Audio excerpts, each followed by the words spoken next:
Welcome to the Ideas with Impact podcast, where we will dive into the fascinating world of women's health, women in business, women in spirituality, growth, and everything about women. Join us as we explore the stories, challenges, and triumphs of remarkable women from all walks of life. From discussing the latest advancement in women's health to highlighting inspiring female entrepreneurs, this podcast is your go-to resource for all things women related. So get ready to be informed, empowered, and inspired as we navigate the diverse and ever-evolving landscape of womanhood. So grab your headphones, tune in, and let's embark on this incredible journey together.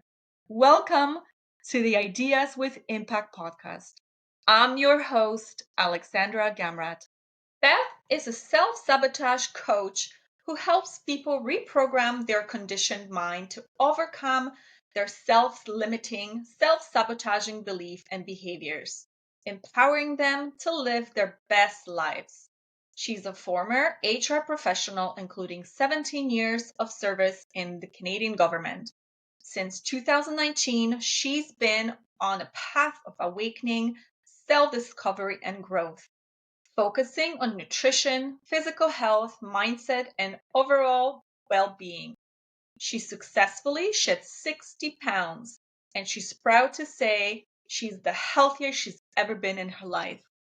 Through her own life experience, her health journey, and completing Jason Christoph's Freedom from Self-Sabotage Coaching certification, she's excited to help others to take control of their health and their lives. Hi, Alexandra. How are you? Good to have you on. So great to be here. I feel honored that you invited me on, and I'm super excited about, you launching into this podcast. It's amazing. So Yeah, excited for I'm you. super excited too. Absolutely. So, Beth, um, tell me a little bit about yourself and a little bit of your background. So what you Sure. do. So Mhm. yeah, so I've actually been in the corporate world most of my career. Out of university, I went to high tech. High tech was booming. High tech bubble burst not too long after, and so I got into a more stable career. I was working in HR, so I've worked corporate HR my whole career. Got into stable government job, doing everything from recruitment to classification, org design, job evaluation. I worked in the federal government as well. And so kind of went back and forth between federal government and private sector in high tech in Ottawa. And, a couple of years, I think for a little while, I was starting to think, is this really what I want to do with my life? Is this really my purpose and passion? And so while, I had amazing colleagues and mentors and a great experience and a lot of challenges, I just felt like something may have been missing. So, I was thinking about that, quite a few years ago. Um, but what really kind of triggered this awakening for me and to pursue other things in my life was my own health journey. And so in, 2019, I started to get really concerned about my health and a lot of the physical symptoms that I was experiencing that, really, when I reflect back on, I had been experiencing for years. And, as a busy mom, I have two boys. They're now 22 this week and a 14-year-old, and, lots of hockey, lots of activities. And just being a full-time working mom, I felt, I would put myself kind of last, in terms of priorities.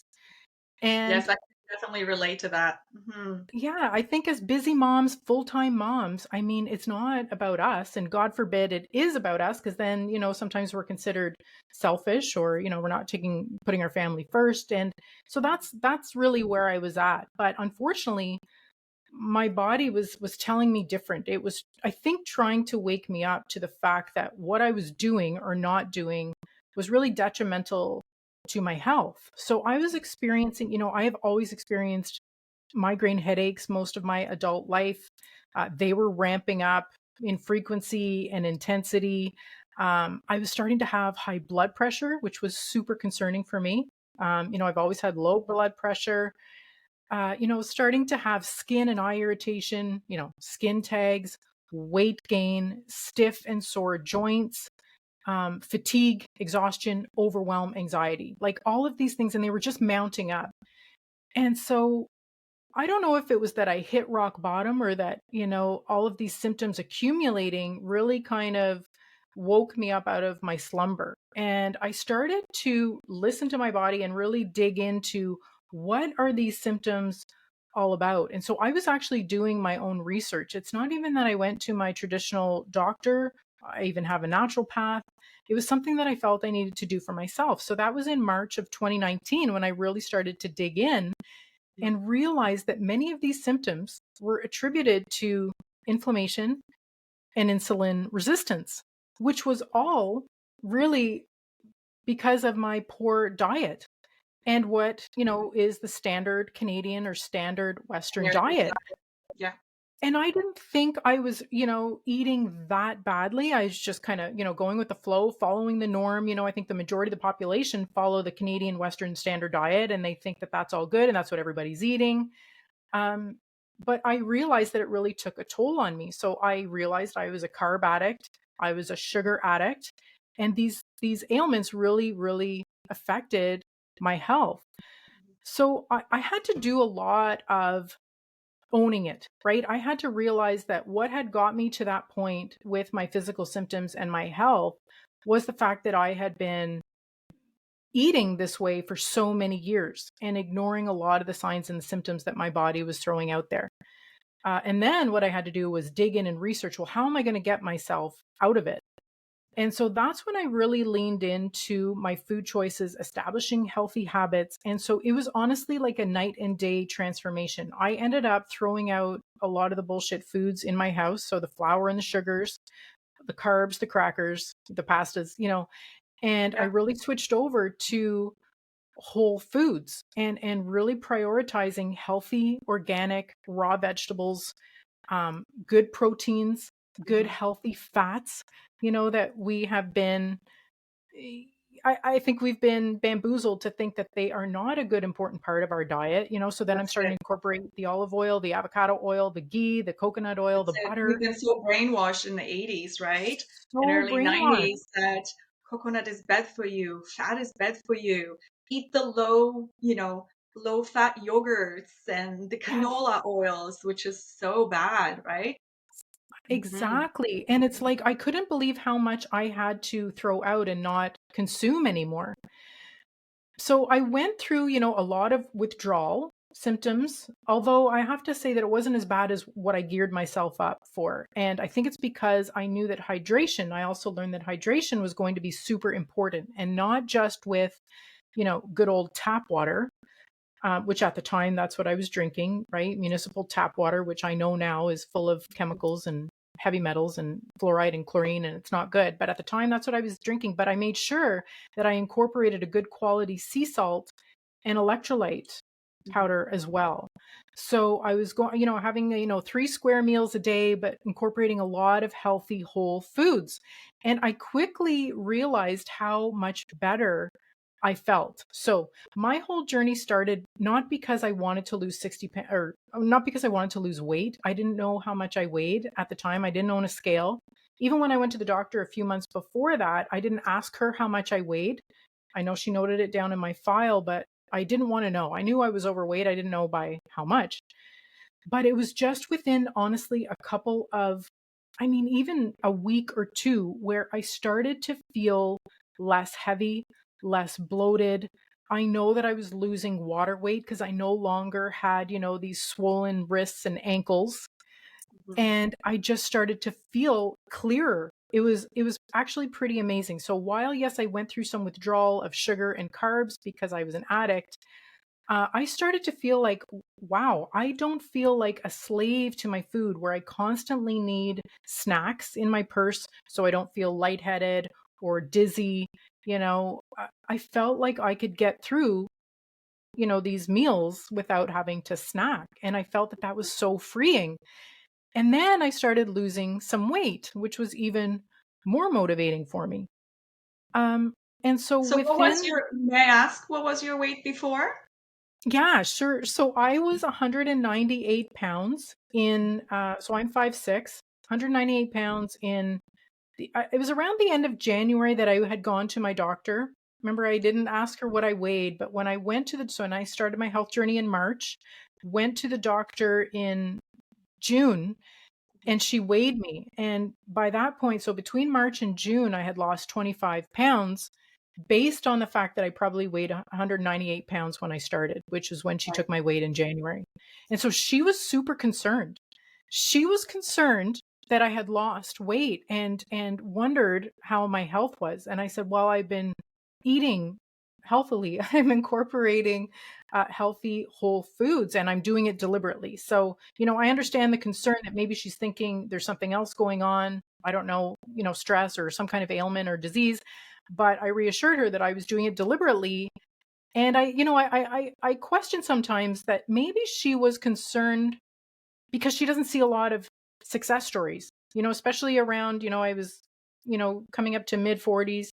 Um, and that's probably not something that she sees in her office very often, that someone who is successful with losing weight. So losing the 25 pounds by June just kept, I mean, it motivated me further. It wasn't even the weight loss, to be honest, but it was how I was feeling.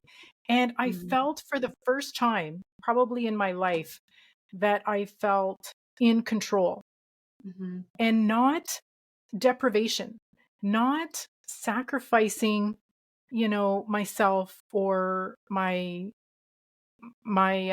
taste buds or what I was eating. I felt very satisfied with the whole food choices that I was making, and I thought, well, this is sustainable. And that's what I wanted from the very get-go. I knew that I was going to be successful because what I had been researching really made sense to me. That once you switch, over and you're no longer dependent on these refined foods, that you're Mm-hmm. not going to be dependent on them. You're not going to be having the same cravings and temptations. And that the fat and the proteins and the good veggies and, that will sustain you. And that was totally very attractive to me, in terms of, yeah, I can totally do this. This is going to be a lifestyle overhaul, but I'm going to do it and I'm going to be successful. And so That's it. it was about a year and a half where I lost a total of 60 pounds, and I've maintained it, and I'm continuing, to learn and grow, and wanting to constantly improve my health and my body. I feel like I'm very open-minded and wanting to know, okay, now that I've switched over, and that was all done without exercise. So I hadn't even incorporated working out during that time. It was really just about my food choices. And Yeah, because that so, was also a change. Like you went through the COVID period, right? When yeah, you went through your journey. exactly.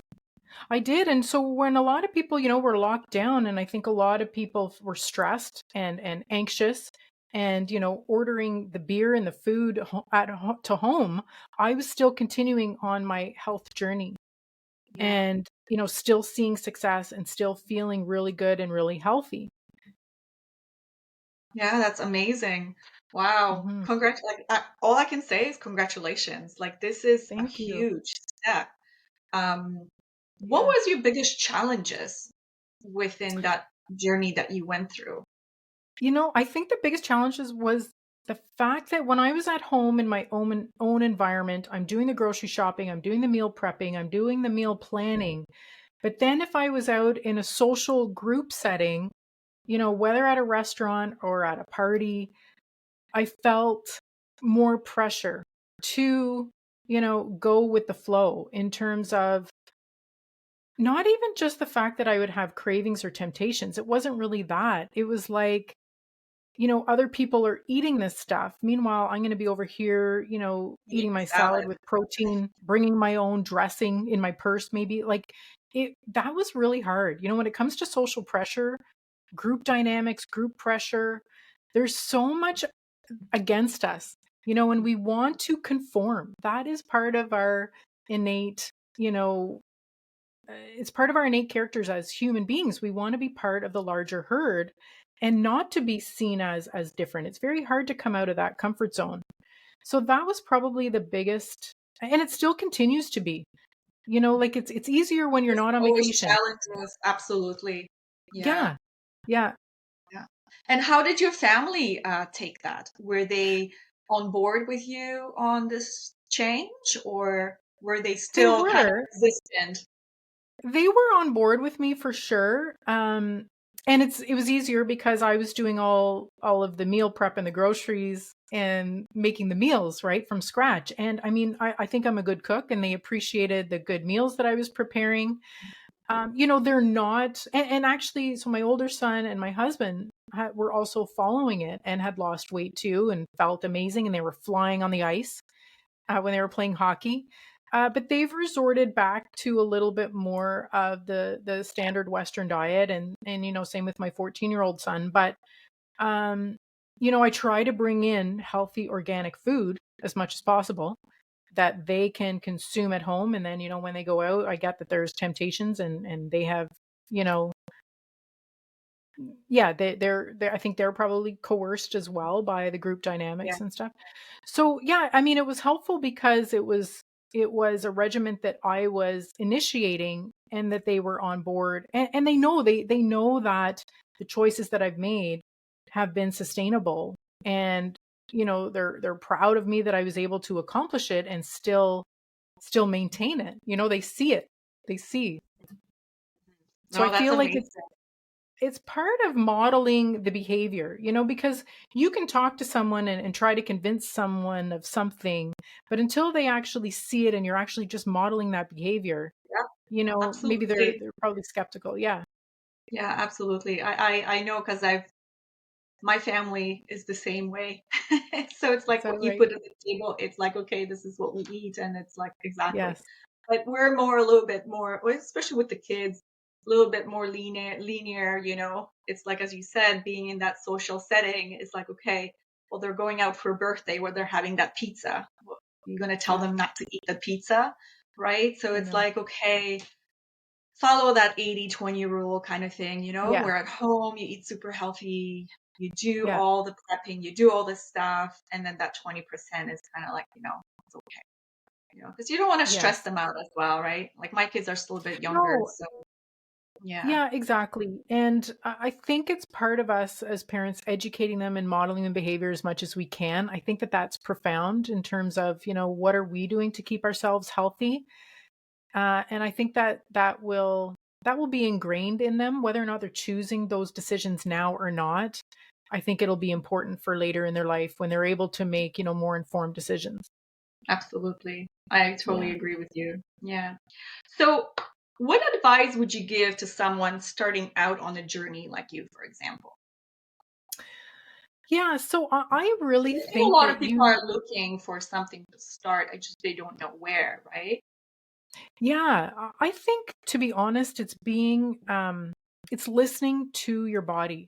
I feel like there were so many years where I didn't listen to my body. And I think we're distracted, with the world. We're distracted with the 9 to 5. We're distracted with the rat race.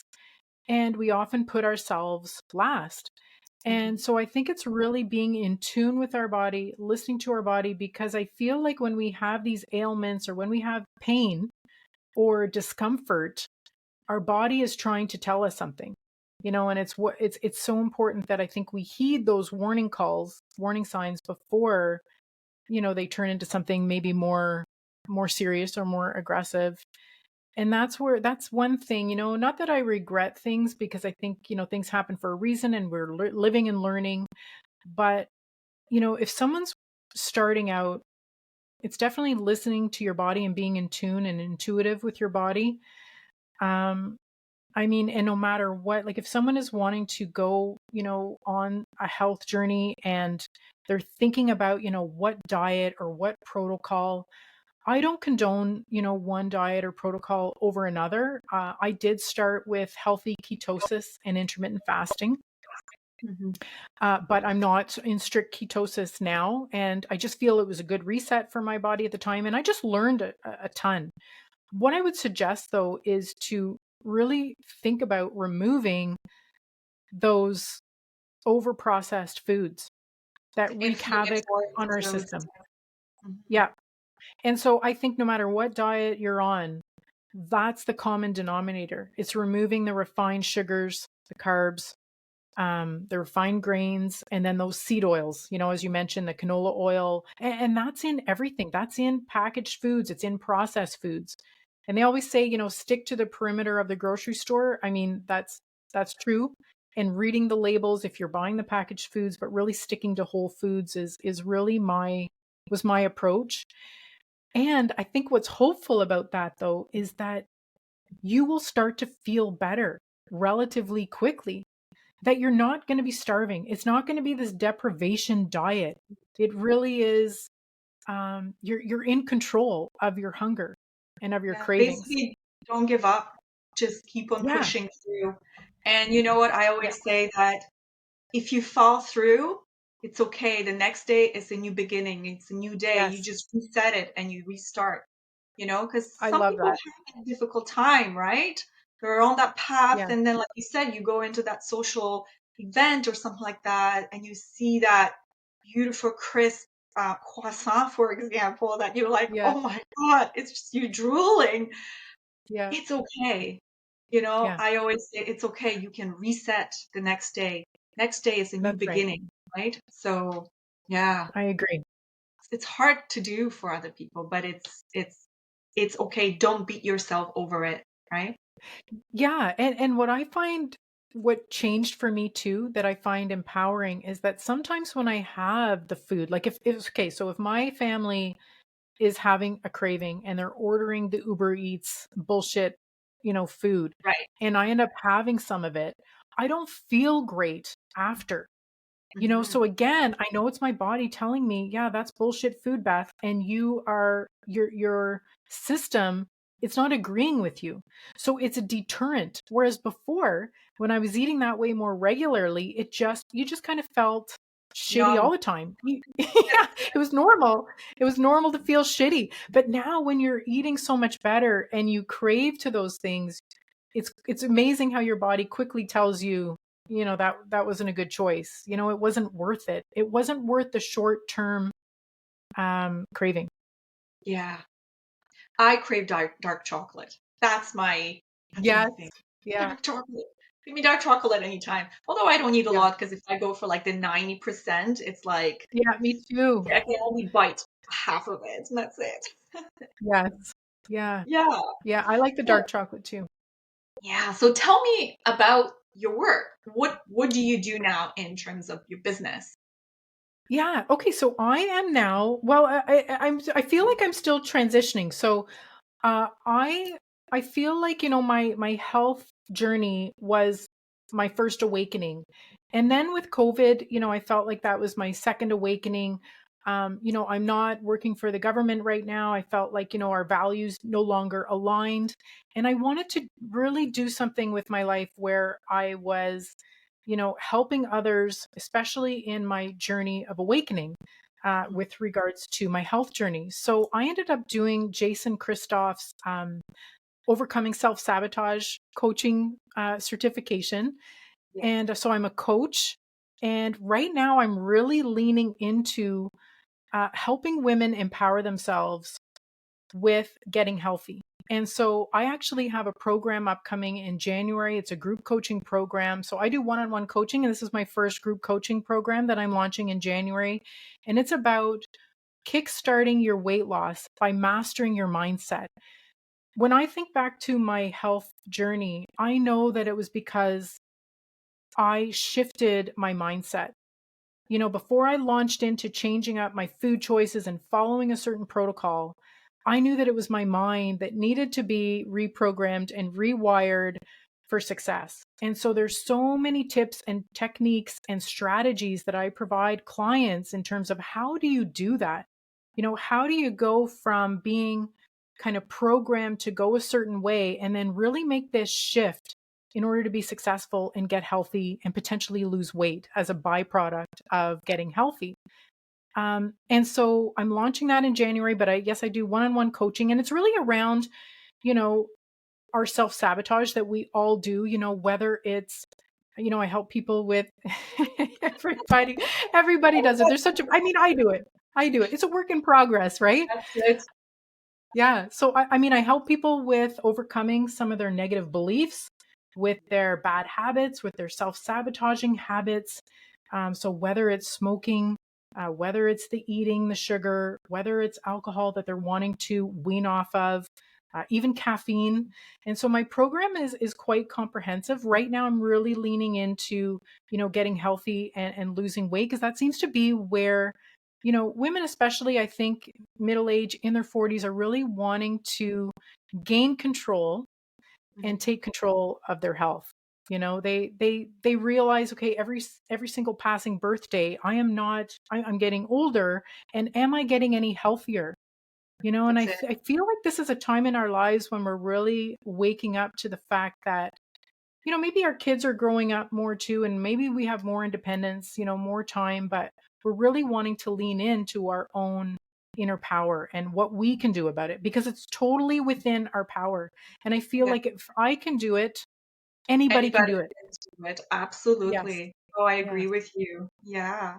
So if there's listeners listening to Yes. this, how do they go about contacting you?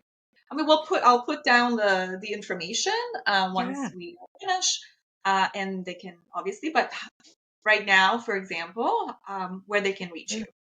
Sure. So I'm on social media right now. I'm on Instagram at bethblackmore.co.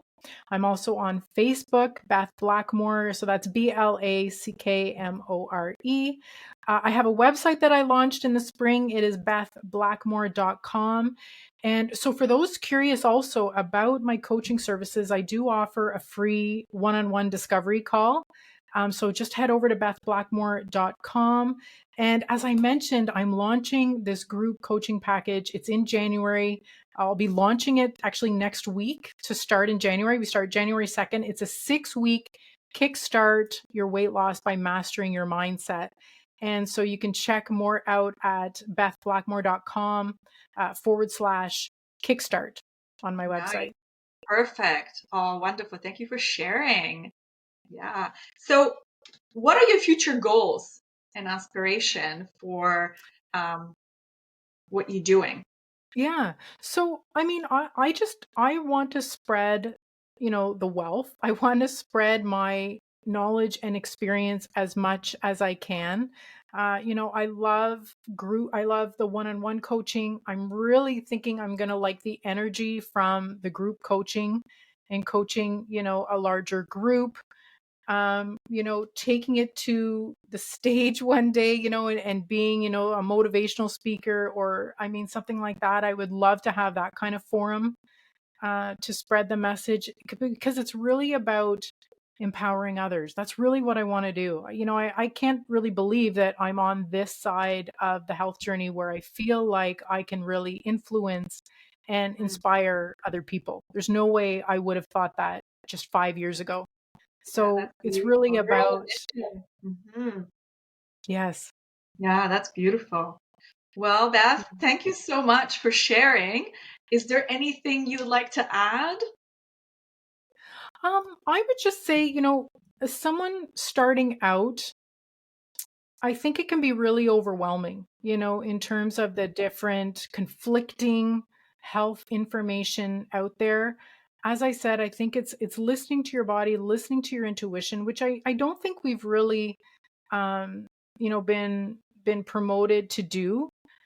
So it's really listening to our body, and then, you know, I think it's really about, ditching those bullshit foods that do not serve us. And that's it, it's such a big overhaul, because we've been programmed to believe that this is the way people eat. This is, what, our social engineers are very, very clever, in the sense that all the marketing and the branding that has gone towards the food industry, they've really bamboozled us and made us believe what's normal, what's healthy. And I think it's really time we take a step back and be reflective on, what is true health. Because I think for a long time in my subconscious mind, in the dark, deep, deep recesses of my subconscious mind, I knew that what I was eating, what I was doing to my body really wasn't serving my body, but I wasn't quite ready to make that massive overhaul. You just said that So you have to be ready. you have Yeah. to be ready. Yeah, that's right. That's right. Yeah, you can't And then push anybody. You just have to know deep inside you're yes. feeling it, and you know, it's like you don't know where to reach out, you don't know where to go, and people like you and myself is we are here to do Yeah. that part of helping other people to step into their, you know, you can do this. So Yeah, I love it. And really I think it's about people discovering other people that have gone through similar experiences to them, that have come out the other side and are there to provide you with their experience and their knowledge. You know, I think we have such a role to play having, been there, done that, and come out the other side. And now we're telling our success stories. So I think it's, gravitating to people that you can relate to, that have been there, that you want to aspire to, and follow in their footsteps, follow their advice. That would be yeah, my advice. yeah. Oh, that's beautiful. Oh my goodness. Thank you so much, Beth, for your time. I really appreciate that. And yeah, I hope to stay connected. I'll post everything Definitely. online for you. And if there's anything that people need to know, there's going to be links, there's going to be information, and excellent for your coaching, for your group coaching program. I'll post everything there. So thank you so Excellent. much. Have a Thank you, beautiful Alexandra. day. Thank you. Great to connect with you.